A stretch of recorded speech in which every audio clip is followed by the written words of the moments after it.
हाँ, बिस्मिल्लाहिर्रहमानिर्रहीम।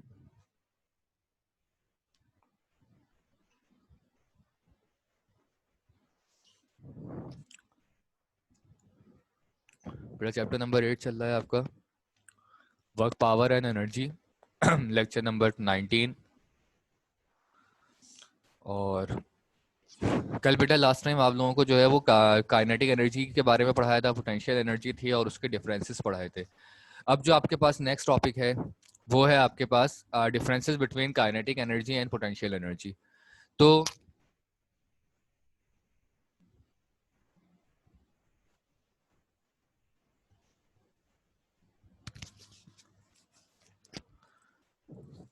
तो बेटा इसमें जो है वो वही जो आपको कल पढ़ाई थी डेफिनेशंस, वही बेसिकली इसके डिफरेंसेस में आएगा कि kinetic energy possess by a body by virtue of its position is known as kinetic energy. कि कोई भी एनर्जी जो किसी भी बॉडी की पोजीशन की वजह से हो, ठीक है, या कोई भी एनर्जी जो कोई भी एनर्जी तो किसी भी बॉडी के मोशन की वजह से जनरेट हो, तो वो चीज काइनेटिक एनर्जी कहलाती है। कि जब भी कोई ऑब्जेक्ट चलता है तो उसकी रफ्तार जो है, उसकी वेलोसिटी, उसकी स्पीड जो है वो एनर्जी जनरेट करती है, और वो एनर्जी जो है वो काइनेटिक एनर्जी है। Bodies in motion having kinetic energy, और it is calculated by K E is equal to half M B square. अगर हम इसके डिफरेंसेस देखें तो इसका फार्मूला जो होगा वो K E is equal to half M B square होगा। अब अगर हम बात करें पोटेंशियल एनर्जी की, तो कोई भी ऑब्जेक्ट जिसकी एनर्जी का ताल्लुक उसकी पोजीशन की वजह से हो, तो वो चीज जो है वो पोटेंशियल एनर्जी कहलाती है। और काइनेटिक एनर्जी के लिए जरूरी है कि ऑब्जेक्ट चल रहा हो, लेकिन पोटेंशियल एनर्जी के लिए जरूरी नहीं है कि ऑब्जेक्ट चल रहा हो। अगर ऑब्जेक्ट रुका हुआ है तब भी उसके अंदर पोटेंशियल एनर्जी मौजूद होगी। ठीक है, बस जो है शर्त क्या है कि वो ग्रेविटी के अगेंस्ट काम कर रहा हो। ठीक है, तो कोई भी ऑब्जेक्ट जिसका ताल्लुक ग्रेविटी के अगेंस्ट हो, जिसकी मूवमेंट का ताल्लुक ग्रेविटी के अगेंस्ट हो, या फिर वो इलास्टिक स्प्रिंग में हो, तो वो दोनों केसेस में जो है वो पोटेंशियल एनर्जी काउंट होगी। और पोटेंशियल एनर्जी का फॉर्मूला जो है वो P dot E is equal to M G H होता है। तो ये तो वो सिंपल डिफरेंसेस हैं बेटा, जो कल की डेफिनेशन में भी आप लोग कर चुके हैं। अब आपके पास जो है एक डेरिवेशन आती है, law of conservation of energy. ये इंपॉर्टेंट डेरिवेशन है, और आपको जो है इसमें ये प्रूव करके बताना है कि किसी भी सिस्टम में जो टोटल एनर्जी होती है वो सेम रहती है। तो सबसे पहले इसकी स्टेटमेंट क्या है कि energy can neither be created nor be destroyed, but it can be converted from one form to another form. देखिए बेटा एक बात याद रखिएगा, और ये जो इसकी स्टेटमेंट भी है वो ये कि एनर्जी ना तो क्रिएट होती है ना वो डिस्ट्रॉय होती है, वो सिर्फ एक फॉर्म से दूसरी फॉर्म में कन्वर्ट होती रहती है।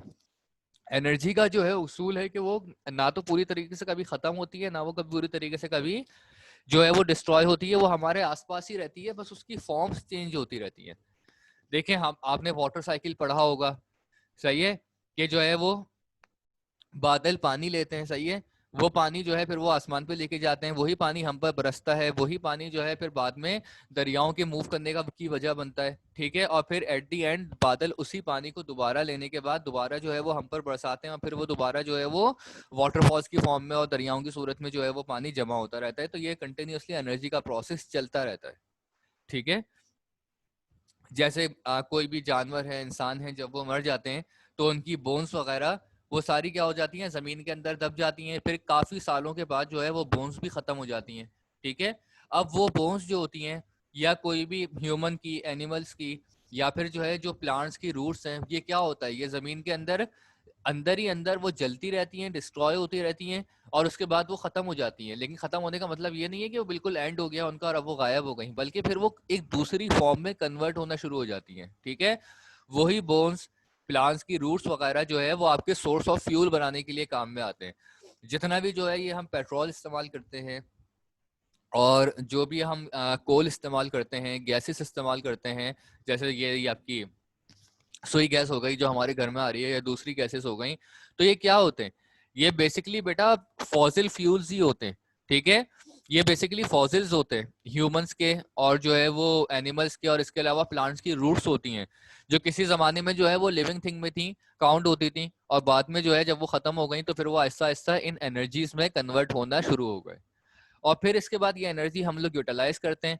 इस एनर्जी को जो है हम कार्बन डाइऑक्साइड में कन्वर्ट कर देते हैं, जब हमारे फ्यूल जो है हम इस्तेमाल में लेते हैं कार्स वगैरह के लिए, या किसी भी काम के लिए, घर में खाना वगैरह बनाने के लिए जब हम गैस का इस्तेमाल करते हैं, तो ये पूरी एनर्जी जो है फिर वो पहले बोन से जो है वो फ्यूल्स में कन्वर्ट हुई, फिर फ्यूल से कार्बन डाइऑक्साइड में कन्वर्ट हो जाती है, कार्बन डाइऑक्साइड से फिर वो अलग अलग किस्म के रिएक्शन करती है, यानी एनर्जी के कन्वर्जन का प्रोसेस कंटिन्यूअसली चलता रहता है। एनर्जी कहीं पर भी कांस्टेंट नहीं होती, कहीं पर भी पूरी तरीके से खत्म नहीं होती, वो कहीं ना कहीं हमारे आसपास ही वो मौजूद रहती है एनर्जी। ठीक है, तो यही चीज, ये basically law of conservation of energy है, और इसको आपने जो है आप फिजिक्स के लिहाज से जो है वो प्रूव करके दिखाना है कि किसी भी सिस्टम की टोटल एनर्जी जो होती है वो सेम रहती है। अब बेटा इसका प्रूफ किस तरीके से होगा कि consider a body of mass m at height h above the ground, its kinetic energy at that point a is. देखें बेटा, एक बॉडी है जिसका मास है m और जिसकी हाइट जो है वो h है। अब देखें, एक ऑब्जेक्ट है जो कि एक बॉल है फॉर एग्जांपल, वो इस हाइट को कवर कर रही है। ठीक है, जैसे कि इस फिगर में आ रहा है कि बॉल ऊपर की तरफ जा रही है, सही है, और हाइट को कवर कर रही है, और एक पॉइंट है जिस पर वो हाईएस्ट पीक पर जो है वो अपने बॉल पहुंच गई। अब देखें बेटा, आपको बताया था कि यहां पर क्या हो रहा है, बेसिकली काइनेटिक एनर्जी इंक्रीज हो रही है, सॉरी पोटेंशियल एनर्जी इंक्रीज हो रही है, क्योंकि बात ग्रेविटी के अगेंस्ट हो रही है, बॉल जो है वो नीचे से ऊपर की तरफ जा रही है, तो इस वक्त इसकी पोटेंशियल एनर्जी इंक्रीज हो रही है और काइनेटिक एनर्जी डिक्रीज हो रही है। ठीक है, क्योंकि किसी भी ऑब्जेक्ट की जैसे जैसे पोटेंशियल एनर्जी बढ़ती है, काइनेटिक एनर्जी वैसे वैसे उसके अंदर कम होती रहती है, और जैसे जैसे उसकी काइनेटिक एनर्जी बढ़ती है वैसे वैसे उसकी पोटेंशियल एनर्जी जो होती है वो कम होती रहती है। सबसे पहले अगर हम काइनेटिक एनर्जी की बात करें तो काइनेटिक एनर्जी का फॉर्मूला होता है हाफ एम वी स्क्वायर। अब बेटा यहाँ पर v की वैल्यू होगी 0। उसकी वजह यह है कि यहाँ ये जब ये बॉल ग्राउंड लेवल पर थी तो ग्राउंड लेवल पर ये बॉल रुकी हुई थी, सही है, फिर उसके बाद इसने ऊपर की तरफ चढ़ना स्टार्ट किया या थ्रो होना स्टार्ट किया, सही है। तो बॉल किसी भी हाइट पर थ्रो होने से पहले वो जाहिर सी बात है किसी के हाथ में होगी, और अगर वो किसी के हाथ में थी तो इसका मतलब है कि वो कांस्टेंट थी, वो रुकी हुई थी, तो उसके अंदर किसी किस्म की वेलोसिटी जनरेट नहीं हो रही थी, तो उसका v जो था वो 0 के बराबर था। तो लिहाजा k dot is equal to half M V square की जगह आपने 0 डाल दिया, तो k dot is equal to half M, और ये 0 हो जाएगा, क्योंकि जब ये 0 इस पूरी टर्म से मल्टीप्लाई होगा तो ke जो है वो आपका 0 के बराबर आ जाएगा। अब इसके बाद the potential energy at point A is. अब देखिए, अगर हम पोटेंशियल एनर्जी पॉइंट ए की बात करें तो पोटेंशियल एनर्जी जो होगी ये आपका पॉइंट ए है, जो कि आपका mgh के बराबर होगा, सही है। तो इसको बजाय पॉइंट ए के एट दैट पॉइंट कर दें,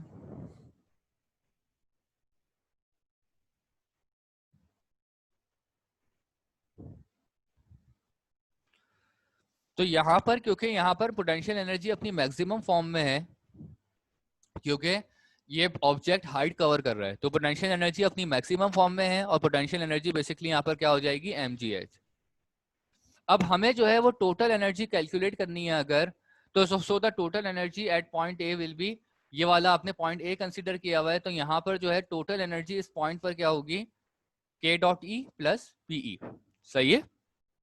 टोटल एनर्जी का फॉर्मूला होता है कि टोटल एनर्जी बराबर होती है काइनेटिक एनर्जी और पोटेंशियल एनर्जी के सम के बराबर, सही है। काइनेटिक और पोटेंशियल एनर्जी के सम के बराबर आपकी टोटल एनर्जी होती है, तो एनर्जी एट पॉइंट ए आपकी हो जाएगी काइनेटिक, क्योंकि आपकी 0 है, तो काइनेटिक की जगह आप अपना 0 रख देंगे और पोटेंशियल की जगह आप अपना mgh रख देंगे, और दोनों को आपस में ऐड करवाएंगे तो यहाँ पर आ जाएगा mgh। तो ये तो एनर्जी किस चीज की हो गई, सिर्फ पॉइंट ए की, पर्टिकुलरली पॉइंट ए की, ये एनर्जी आई। अब हम इसी बॉल का दूसरा मोशन जो है वो कैलकुलेट कर रहे हैं कि for example suppose the body is released from the height and falls through a distance x, its new height will be h minus x. The velocity with which it reaches point b is calculated by using the third equation of motion. तो बेटा इसमें ये देखें कि अब suppose करें कि ये बॉडी जो है इस हाइट से पहले उस हाइट पर पहुंच गई थी, अब इसका मोशन b हो रहा है, यानी अब इसकी डाउनवर्ड मूवमेंट हो रही है। अब जब इसकी डाउनवर्ड मूवमेंट हो रही है, बॉल नीचे की तरफ गिर रही है, तो क्या होगा, ग्रेजुअली इसकी पोटेंशियल एनर्जी कम होती रहेगी और काइनेटिक एनर्जी जो है वो बढ़ती रहेगी, क्योंकि अब उसका डाउनवर्ड मोशन है, ग्रेविटी के अगेंस्ट काम नहीं हो रहा बल्कि ग्रेविटी के फेवर में काम हो रहा है, तो अल्टीमेटली उसकी पोटेंशियल एनर्जी कम होती रहेगी और काइनेटिक एनर्जी जो होगी वो बढ़ती चली जाएगी। तो सबसे पहले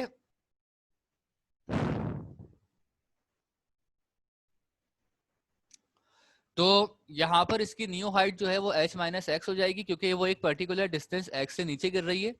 सही है, तो हाइट में से हम x को माइनस कर देंगे। वेलोसिटी जो है, अब वो पॉइंट B पर किस वेलोसिटी से पहुंचेगी, वो वेलोसिटी कैलकुलेट करने के लिए कि उसको पॉइंट B पर पहुंचने की वेलोसिटी क्या होगी, वो वेलोसिटी कैलकुलेट करने के लिए जो है हम अपने इक्वेशन ऑफ मोशन लगाएंगे, थर्ड इक्वेशन ऑफ मोशन।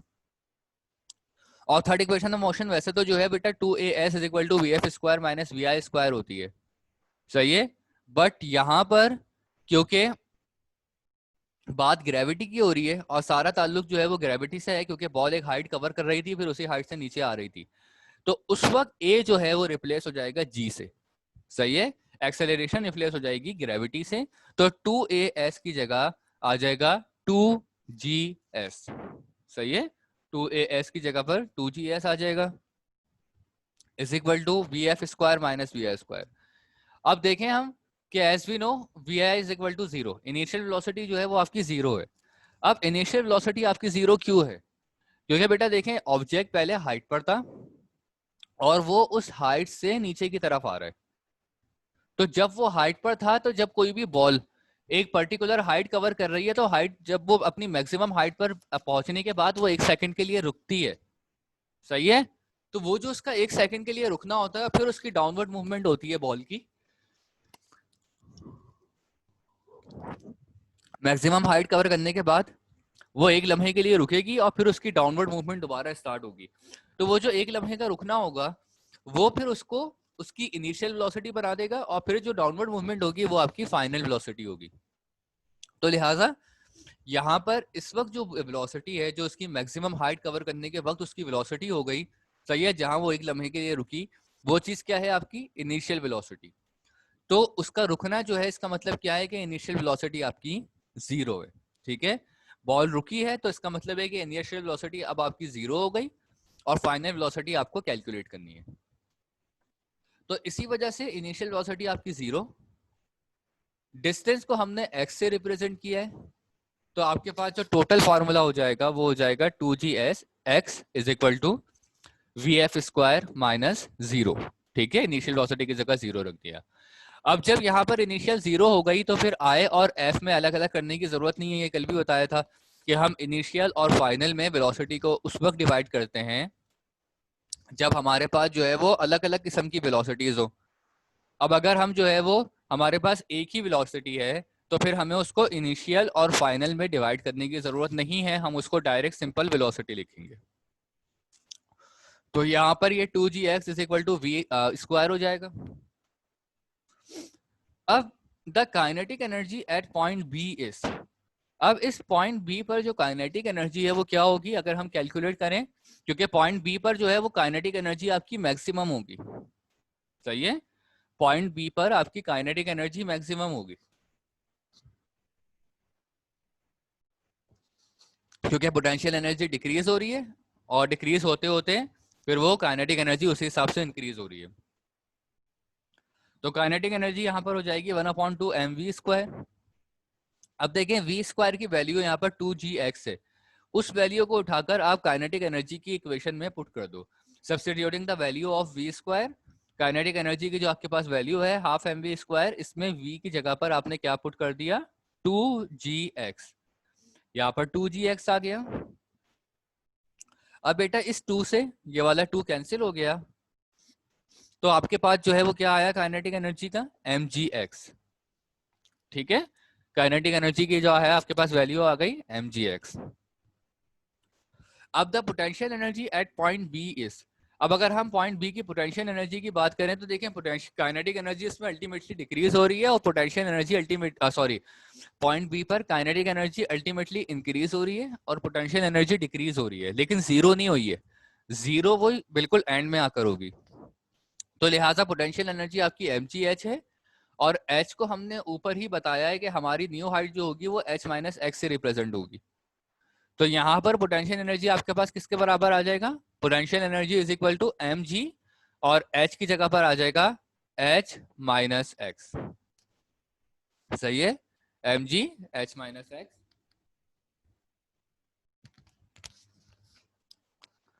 अब इसके बाद आप टोटल एनर्जी अपनी कैलकुलेट कर लें कि पॉइंट बी पर टोटल एनर्जी क्या होगी। तो बेटा पॉइंट बी पर टोटल एनर्जी वही कि टोटल एनर्जी आपकी किसके बराबर होती है, total energy is a sum of kinetic and potential energy. किसी भी चीज की जो टोटल एनर्जी होती है वो काइनेटिक और पोटेंशियल एनर्जी का सम होती है। तो energy at point B is equal to K dot E plus PE. दोनों एनर्जीज आपस में ऐड हो गई। के डॉट ई आपके पास बराबर है एम जी एक्स के, सही है, ये यहां पर आपने निकाला था, के डॉट ई आपने निकाला था एम जी एक्स, और काइनेटिक एनर्जी सॉरी और पोटेंशियल एनर्जी जो है वो आपने यहाँ पर निकाला हुआ है M G H minus X, जो पॉइंट बी पर आपने ये लिखा हुआ है M G H minus X. इसको आपस में जो है आपने पहले इसका ब्रैकेट ओपन कर दें, ये ब्रैकेट ओपन करेंगे ये एम जी एच हो जाएगा, फिर एम जी एक्स से मल्टीप्लाई होगा तो एम जी एक्स हो जाएगा। इस एम जी एक्स से ये वाला एम जी एक्स कैंसिल हो गया, तो आपके पास रिमेनिंग क्या बचा, सिंपल एम जी एच। तो अब ये देखें बेटा कि total energy at point B जो है वो आपके पास आई एम जी एच, और total energy at point A point A पर जो टोटल एनर्जी आई थी वो भी आपकी आई थी एम जी एच। तो लिहाजा पॉइंट ए और पॉइंट बी अपवर्ड मूवमेंट के वक्त और डाउनवर्ड मूवमेंट के वक्त आपकी एनर्जी के ऊपर किसी किस्म का कोई फर्क नहीं पड़ा, एनर्जी जैसी थी वो वैसे ही रही। बीच में चेंजेस आई, काइनेटिक जो है वो पोटेंशियल में कन्वर्ट हुई, पोटेंशियल जो है वो काइनेटिक में कन्वर्ट हुई, वैल्यूज में चेंजेस आती रही, लेकिन अल्टीमेटली जो टोटल एनर्जी काउंट हुई पॉइंट ए से पॉइंट बी तक की वो आपके पास सेम रही। जो पॉइंट ए पर थी वही सेम एनर्जी जो थी वो आपकी पॉइंट बी पर भी है। तो लिहाजा यहाँ पर ये बात प्रूव हो गई कि hence the total energy at point A and B are same. It means that the total value of energy remain constant. तो पॉइंट ए और बी पर जो है वो टोटल एनर्जी आपकी सेम थी, जिससे ये पता लगता है कि टोटल वैल्यू जो थी आपकी एनर्जी की वो कांस्टेंट रहती है। तो बेटा यहाँ तक कोई problem Ayesha? Sir good.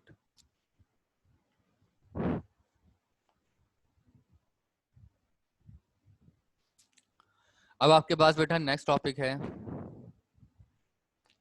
Power definition. The rate of doing work in a unit time is called power.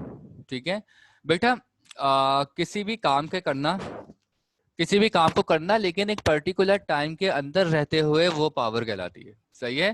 The rate of doing work in a unit time is called power. बेटा एक बात याद रखिएगा कि पावर के लिए टाइम फैक्टर होना लाजमी है, सही है, क्योंकि टाइम फैक्टर ही आपकी पावर को बता रहा होता है कि पावर कितनी है। फॉर एग्जाम्पल के एक रेस हो रही है, सही है, और उसमें एक पर्सन जो है वो 5 किलोमीटर का डिस्टेंस कवर करता है तकरीबन 20 मिनट में, 20 मिनट्स में, ठीक है। दूसरा पर्सन जो है 5 किलोमीटर का डिस्टेंस कवर कर रहा है 30 मिनट्स में। तो पावर किसकी ज्यादा होगी? ऑब्वियसली पहले वाले की, ठीक है, क्योंकि उसने टाइम ड्यूरेशन कम लिया है, सही है। उसने उस 5 किलोमीटर के डिस्टेंस को 20 मिनट में कवर किया है, जबकि दूसरे वाले ने उसी 5 किलोमीटर के डिस्टेंस को जो है वो आधे घंटे में कवर किया है, सही है, यानी 30 मिनट्स में कवर किया है। तो पहले वाले की पावर ज्यादा होगी क्योंकि उसका रेट ऑफ डूइंग वर्क जो है टाइम के हिसाब से ज्यादा है, सही है। उसने टाइम कम कंज्यूम किया है अपने काम को करने के लिए, तो वो चीज आपकी। तो पावर के अंदर जो है वो टाइम फैक्टर लाजमी होता है। तो एनर्जी और पावर में यही फर्क है। एनर्जी का मतलब होता है बेटा कि कोई भी काम करना, उसमें टाइम का ताल्लुक नहीं होता, चाहिए। अब एनर्जी का मतलब है कि वो 5 किलोमीटर भागा है, ठीक है। अब अगर हम सिर्फ एनर्जी की बात करें तो एनर्जी की अगर हम बात करें तो दोनों पर्सन आपके इक्वल होंगे, क्योंकि दोनों ही ने 5 किलोमीटर का डिस्टेंस कवर किया है। क्योंकि एनर्जी का मतलब क्या है? The ability of doing work, सही है, काम को करने की सलाहियत। तो बेटा सलाहियत यानी एबिलिटी तो दोनों में थी, दोनों ने 5-5 किलोमीटर के जो है वो डिस्टेंस को कवर कर लिया है, सही है। बट पावर किसकी ज्यादा थी? उसका ताल्लुक जो है वो टाइम से होता है, ठीक है। तो एनर्जी सिर्फ काम के करने की सलाहियत है कि कोई भी काम हो रहा है, ठीक है। और पावर क्या है कि वो काम किस पर्टिकुलर टाइम के अंदर रहते हुए हो रहा है, तो वो आपकी पावर है। तो पावर का फॉर्मूला बेटा rate of doing work, power is equal to work upon time, और P को हम रिप्रेजेंट करते हैं W/T से। तो बेटा पावर के दो यूनिट होते हैं, एक है आपका जूल्स पर सेकंड और दूसरा है आपका वॉट।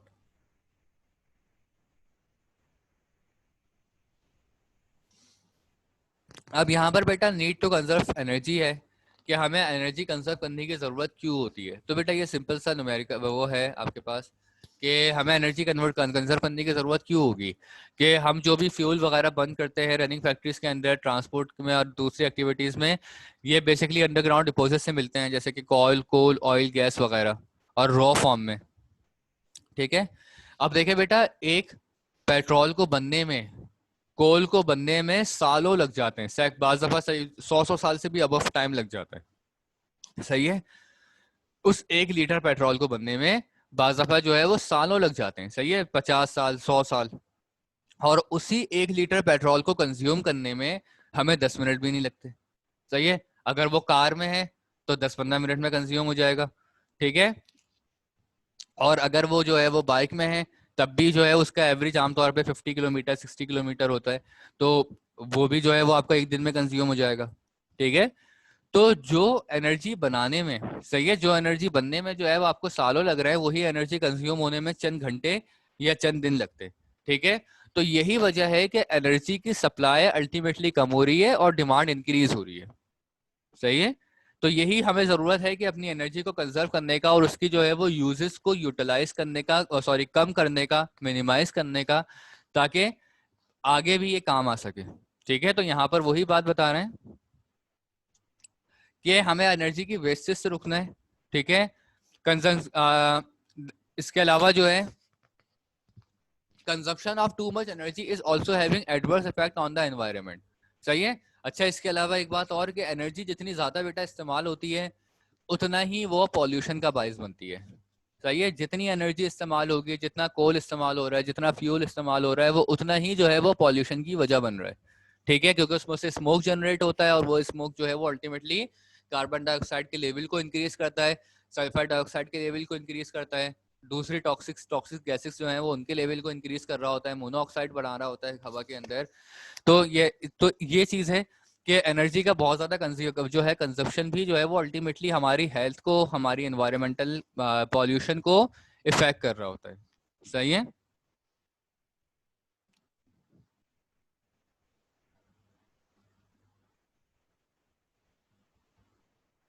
अब बेटा यहाँ तक इसकी थ्योरी कंप्लीट हो गई, चैप्टर की थ्योरी बहुत छोटी सी थी। सही है, अब आप लोगों के पास जो है वो इसके न्यूमेरिकल्स हैं, या आपको इसको न्यूमेरिकल्स करने हैं, तो न्यूमेरिकल में आपको स्टार्ट करवा रहा हूँ। और इसके दो न्यूमेरिकल, एक मिनट,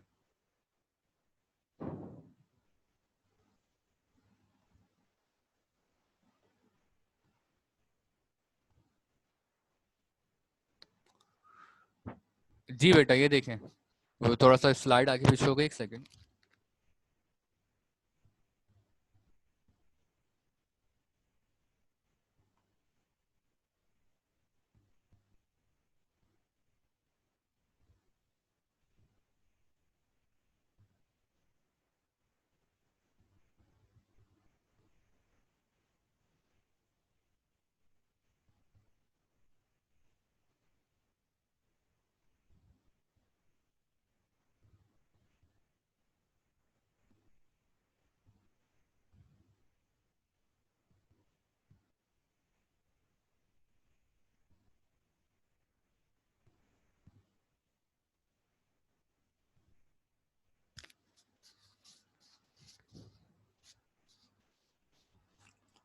देखें बेटा, पहला न्यूमेरिकल है आपका कि how much work is done to displace horizontally a body 40 metre by a force 200 newton whose angle is 30 degree. देखें बेटा, वो बोल रहे हैं कि कितनी फोर्स जो है वो लगेगी किसी भी बॉडी के ऊपर। सही है, कि उसको 40 मीटर का डिस्टेंस कवर करना है उस बॉडी ने। सही है, एक बॉडी ने 40 मीटर का डिस्टेंस कवर किया है और उसकी फोर्स थी 200 न्यूटन। ठीक है, और उसका एंगल था 30 डिग्री। तो आप ये बताएं कि इसमें जो है वो जो वर्क डन जनरेट हुआ है बॉडी के अंदर, वो वर्क डन कितना हुआ है। आपको बेसिकली उस वर्क डन की वैल्यू बतानी है। तो बेटा इसके लिए सबसे पहले आप अपना डेटा बनाएंगे और डेटा में क्या है, वर्क डन आपको फाइंड आउट करना है। डिस्टेंस जो उस बॉडी ने कवर किया है वो 40 मीटर है, फोर्स आपकी 200 न्यूटन है, एंड एंगल जो है वो आपका 30 डिग्री है। सही है। अब इसके बाद यहाँ पर W is equal to F S cos theta है, ठीक है। और कॉस थीटा जो है आपका, यहाँ पर आपने सिंपल अपनी वैल्यूज रखी। फोर्स की जगह आपने रखा 200 न्यूटन, एस की जगह आपने रखा 40 मीटर, और कॉस 30 रखा। अब देखें बेटा, कॉस 30 जो है इसका चार्ट आप लोग याद करेंगे, सही है, क्योंकि आप लोगों को साइंटिफिक अलाउ नहीं होगा, तो कॉस 30 की वैल्यू आप डायरेक्ट कैलकुलेट नहीं कर सकते पुट वैल्यू पुट करके। तो आपको आपके पास जो है वो चार्ट होगा, जब आप लोग चैप्टर जो है फिजिक्स आगे पढ़ेंगे तो उसमें एक चार्ट मैं आपको बता दूंगा, तो ये वो आपको याद करना होगा। तो उसमें कॉस 30 की वैल्यू फिक्स होती है, ठीक है। तो उस कॉस 30 की वैल्यू लेकर और उसको इन तीनों वैल्यूज से आप आपस में मल्टीप्लाई करवा देंगे मैनुअल कैलकुलेटर से, सही है, जो सिंपल कैलकुलेटर होता है। तो आपके पास जो है वो आ जाएगा 6928 जूल्स। तो वर्क डन जो टोटल आया इसका वो 6928 जूल्स आया। बेटा कोई प्रॉब्लम हो, कोई बात पूछनी हो तो पूछ लीजिएगा। अब इसके बाद 8.3 है। अब 8.2 वो आपको खुद करना है, लेकिन 8.2 मैं आपको जो है अपने सामने ही करवा दूंगा क्लास के अंदर ही, लेकिन जो है वो उससे पहले ये समझ लें, फिर उसके बाद मैं दूंगा करने के लिए। अब बेटा यहाँ पर 8.3 है, with what constant velocity can a 1960 watt motor raise a mass of 100 kg। वो बोलना है कि एक मोटर है और उस मोटर की पावर जो है वो क्या है 1960, यानी 1960, और वो एक मास को रेस कर रही है, यानी ऊपर की तरफ उठा रही है, सही है। तो ऊपर की तरफ उठा रही है, तो और उस ऑब्जेक्ट का मास जो है वो क्या है 100 kg है। तो किस वेलोसिटी से वो अपने उस मास को ऊपर की तरफ उठाएगी, आपको वो पर्टिकुलर वेलोसिटी बतानी है कि किस कांस्टेंट वेलोसिटी से वो मोटर जो है उस मास को ऊपर की तरफ राइज करेगी। तो बेटा यहाँ पर आपके पास आपको वेलोसिटी फाइंड आउट करनी है, और पोटेंशियल एनर्जी जो है वो आपके पास कितनी है यहाँ पर 1960 वॉट, सही है। पोटेंशियल एनर्जी आपकी 1960 वॉट है, और मास आपका 100 kg है। अब देखें वो ऑब्जेक्ट जो है वेलोसिटी को क्या कर रहा है, ऊपर की तरफ उठा रहा है, तो इसका मतलब है कि ग्रेविटी का फैक्टर आएगा, और ग्रेविटी यानी ग्रेविटी का इन्फ्लुएंस होगा, क्योंकि कोई भी ऑब्जेक्ट जब ग्रेविटी के अगेंस्ट काम कर रहा है, वो ऊपर की तरफ उठ रहा है, तो इसका मतलब है ग्रेविटी काउंट हो रही है। तो ग्रेविटी जो है वो आपके पास क्या है 10 मीटर पर सेकेंड स्क्वायर, सही है। जो अप्रोक्सीमेट वैल्यू होती है, वैसे तो 9.8 है, बट जो अप्रोक्सीमेट वैल्यू होती है वो 10 मीटर पर सेकेंड स्क्वायर ग्रेविटी की। आप देखें सबसे पहले जो आप अपनी फोर्स पता कर लें कि उस पर फोर्स कितनी लग रही है, क्योंकि जब आप पावर का फॉर्मूला सॉल्व करेंगे तो आपको फोर्स की जरूरत पड़ेगी। आप चाहे तो पहले जो है वो डायरेक्टली लिख सकते हैं, पहले तो इसमें फार्मूला यूज होगा पावर का। देखें पावर का एक फार्मूला मैंने आपको वहां पढ़ाया था, P इज इक्वल टू, अभी जब टॉपिक पढ़ा रहा था पावर का, कि P is equal to work done upon time, सही है। एक फार्मूला पावर का ये भी होता है, power in terms of force and velocity. Power force और वेलोसिटी की टर्म्स में भी डिफाइन होती है। तो यहाँ पर आपके पास पावर का एक फार्मूला आ जाएगा, P is equal to F dot V, P is equal to F V. अब यहाँ पर अब आपके पास वेलोसिटी आपको फाइंड करनी है, पावर आपके पास गिवन है। असल मसला है कि फोर्स नहीं है, तो इसके लिए आपको पहले फोर्स अपनी फाइंड आउट करनी होगी, और फोर्स का फार्मूला होता है ma, न्यूटन्स जो है आपका first law of motion, second law of motion जो आपको पढ़ाया था, F is equal to ma, ठीक है। तो यहाँ पर a जो है एक्सेलरेशन है, और एक्सेलरेशन को आपने ग्रेविटी से रिप्लेस कर दिया है, क्योंकि काम ग्रेविटी के अगेंस्ट हो रहा है, मोटर उस ऑब्जेक्ट को ऊपर की तरफ उठा रही है, तो इस वजह से ए जो है वो रिप्लेस हो गया ग्रेविटी से। तो F is equal to M G हो गया ए के बजाय, ये हो गया F is equal to M G, और फोर्स है आपकी 100 मल्टीप्लाई बाय ग्रेविटी आपकी 10 है, आपने इन दोनों को मल्टीप्लाई करवाया, तो टोटल जो आपके पास वैल्यू आई वो आपके पास क्या आ गई 1000 न्यूटन। अब जब आप लोगों के पास बेटा फोर्स आ गई 1000 न्यूटन, तो फिर आपने पावर के फार्मूले में उस फोर्स को पुट किया, P is equal to F P. अब फोर्स यहाँ मल्टीप्लाई हो रही है, आपने उसको वहां से भेज भेज कर डिवाइड करवा दिया। ये बेटा फोर्स वहां पर गई है, ये मिसप्रिंट है, वी लिखा हुआ है, ये बेसिकली फोर्स वहां पर जाकर डिवाइड हुई है। तो ये हो जाएगा P upon F is equal to V. ठीक है, P upon F is equal to V. P की वैल्यू आपने पावर यानी आपकी 1960 वॉट थी, वेलोसिटी आपकी 1000 थी। सही है, वेलोसिटी आपने जो काउंट की है यहाँ पर वो आपके पास क्या है, 1000 है। आपने 1960 को 1000 से डिवाइड करवा दिया, तो आपके पास जो टोटल वेलोसिटी आई वो आपके पास आ गई 1.96 मीटर पर सेकंड। इसको आपने डिवाइड करवाया और वेलोसिटी आ गई 1.96 मीटर पर सेकंड, यानी कि वो जो मोटर है वो उस ऑब्जेक्ट को 100 केजी मास को उठाने के लिए किस वेलोसिटी से उस ऑब्जेक्ट को उठाएगी, वो 1.96 मीटर पर सेकंड की वेलोसिटी से। तो बेटा यहां तक कोई प्रॉब्लम इसके अंदर आयशा? No sir. गुड। अब इसके बाद आपके पास है 8.4 numerical. Boy of mass 50 kg A boy of mass 50 kg on motorbike is moving with 20 meter per second. What is his kinetic energy? एक बॉय है, वो 50 kg का मास है, सही है, वो मोटर बाइक पर मूव कर रहा है 20 मीटर पर सेकंड के साथ। सही है, एक बॉय का मास 50 kg है और वो मोटरसाइकिल पर मूव कर रहा है 20 मीटर पर सेकंड के साथ, तो उसमें जो काइनेटिक एनर्जी जनरेट होगी वो कितनी होगी? सही है, बहुत सिंपल सा न्यूमेरिकल है बेटा, डायरेक्ट फॉर्मूला पुट करेंगे आंसर आ जाएगा कि मास इसका क्या है 50 kg और वेलोसिटी कितनी है उस बॉय की, सही है, जो उसकी मूवमेंट की वेलोसिटी है वो है 20 मीटर पर सेकंड, और काइनेटिक एनर्जी जो है वो उसकी कितनी जनरेट होगी। तो बेटा मास की जगह आपने 50 ये डेटा बना दिया अपना, काइनेटिक एनर्जी का आपने फॉर्मूला रखा, kinetic energy is equal to half mv²। सही है, काइनेटिक एनर्जी आपकी हाफ mv² के बराबर होती है 1/2, मास की जगह आपने रखा अपना 50। सही है, अब जब आपने मास की जगह जो है वो 50 रखा और वेलोसिटी की जगह पर आपने क्या रखा, 20 का 20, और क्योंकि वेलोसिटी के ऊपर स्क्वायर आ रहा है तो आपने यहाँ पे रख दिया 20 का स्क्वायर।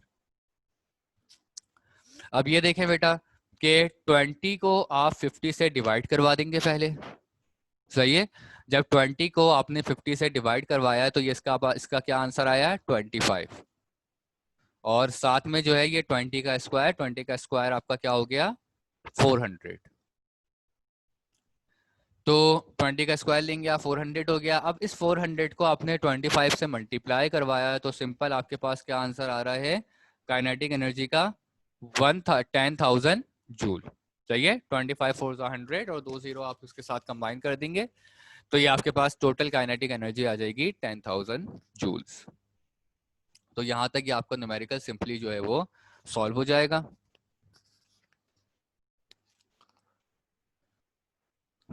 सो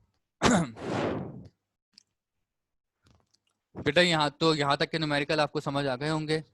अब जो नेक्स्ट न्यूमेरिकल बेटा फिर नेक्स्ट क्लास में करेंगे, और कल की क्लास में मैं कुछ न्यूमेरिकल्स आपको सॉल्व भी करवाऊंगा, ठीक है, क्लास के अंदर ही।